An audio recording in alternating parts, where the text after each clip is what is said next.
ازيكم يا شباب، عاملين ايه؟ اتمنى تكونوا بخير. النهارده قررنا ان احنا هنعمل لكم بلاي ليست للجرامر. طيب عشان ما نطولش عليكم، باذن الله النهارده هناخد البريزنت سيمبل. فبنستخدمه في ايه مثلا؟ it describes habits. طيب ايه هي الهابتس؟ هي العادات. مثلا هنقول مثال I walk to work. هنا ده habit، دي عادة. ليه؟ انت كل يوم بتمشي للشغل، يعني دي عادة انت بتعملها.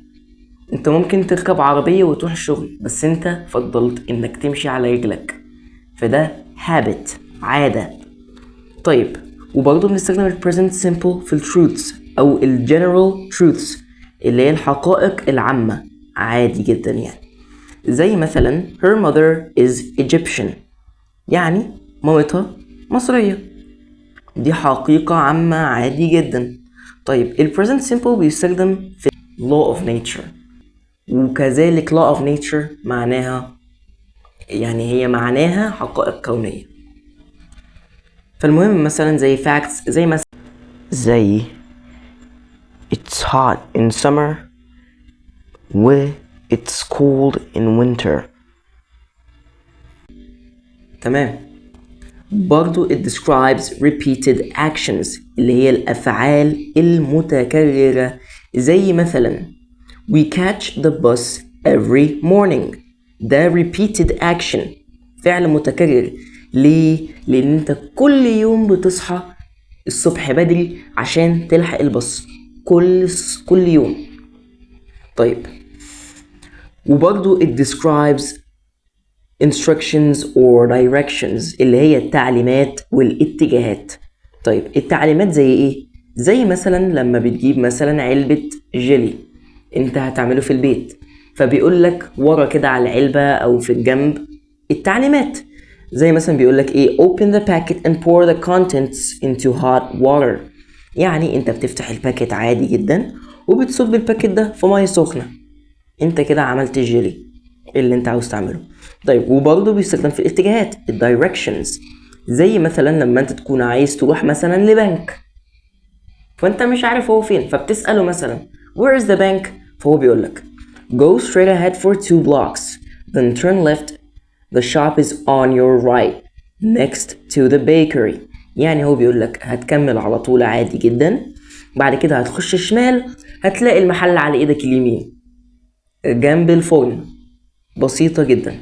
طيب وكذلك بيستخدم for fixed arrangements اللي هي الترتيبات الثابتة، أو يعني الجدول بتاعك يعني. زي مثلا my mother arrives tomorrow، ده كده ترتيب ثابت، انت اتفقت مع مامتك انها هتيجي بكرة ايا كان الوقت، فده كده جدول انت عامل حسابك ان مامتك هتيجي بكرة، يبقى ده ترتيب ثابت fixed arrangement. طيب احنا كده عرفنا احنا بنستخدم ال present simple في ايه.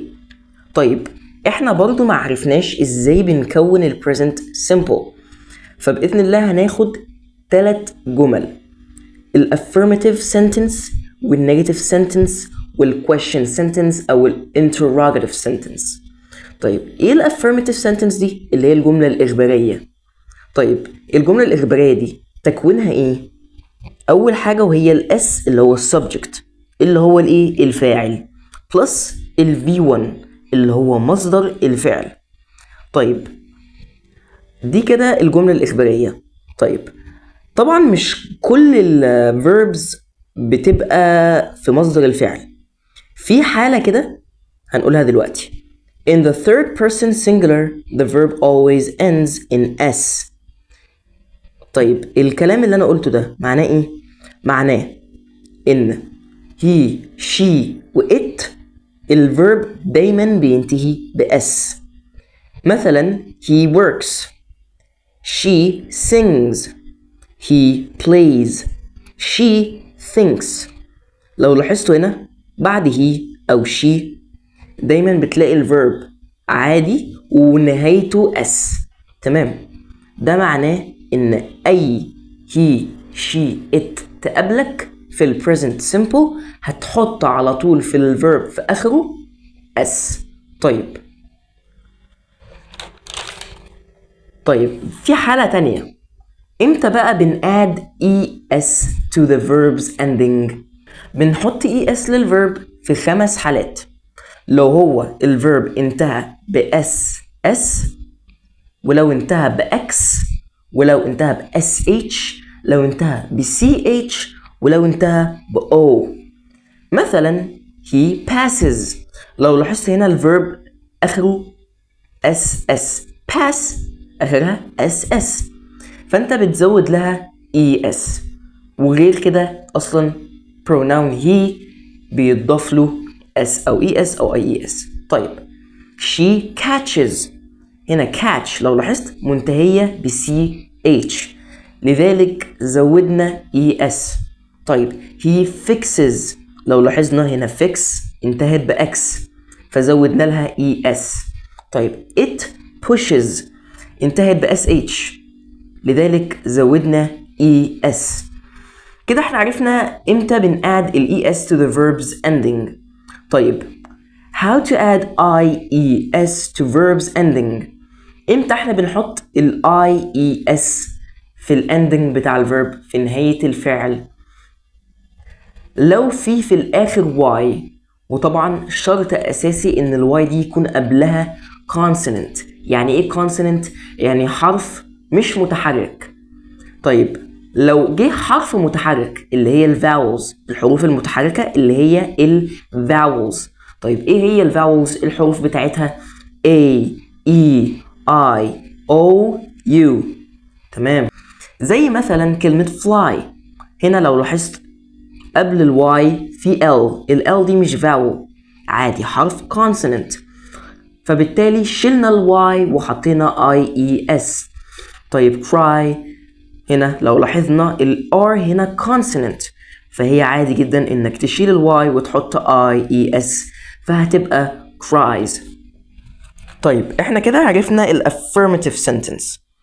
طيب لو حابين بقى نعرف الفورم بتاع النيجاتيف sentence او الجملة المنفية، طيب النيجاتيف sentence بسيطة جدا، بتبدأ بالسبجكت اللي هو الفاعل plus don't أو doesn't plus V1 اللي هو مصدر الفعل. تمام.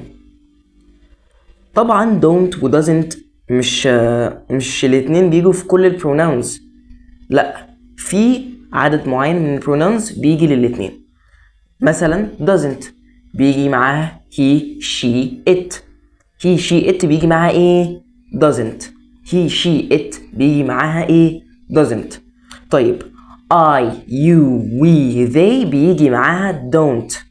I you we they بيجي معاها ايه؟ don't.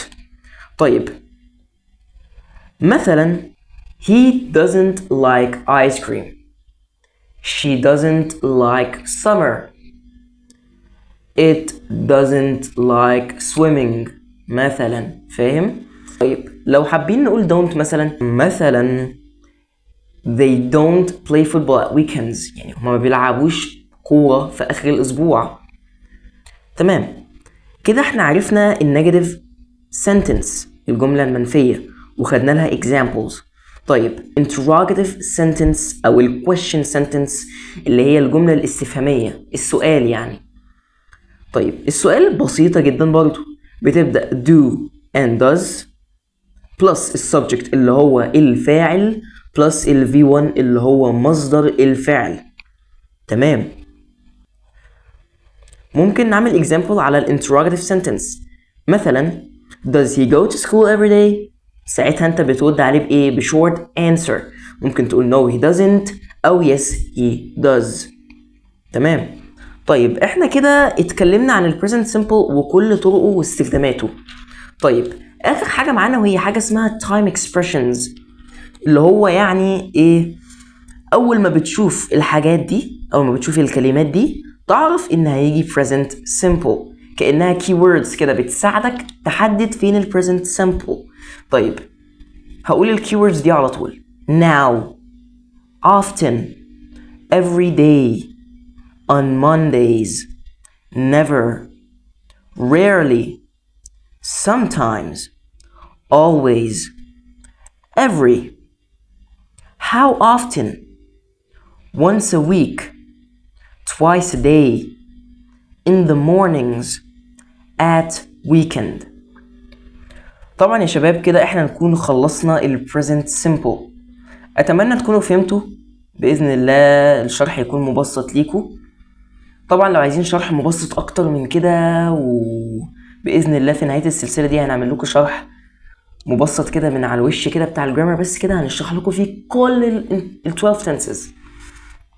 طبعا هتقولي ازاي كل ال 12 tenses؟ ما تخافش، استنى الفيديو وانت هتفهم. اهم حاجه ما تنسوش تعملوا لايك عشان تدعموني، عشان انا اكمل باذن الله وانزل لكم فيديوهات اكتر واكتر. ولو في اي اسئله يا ريت تقولي في الكومنتس. وطبعا ما تنساش تبص على اول كومنت او البيند كومنت تشوف انا هبقى حاطط لك اسئله ترد عليها، فيا ريت ما تنساش ده. يلا يا صديقي، يلا مع السلامه.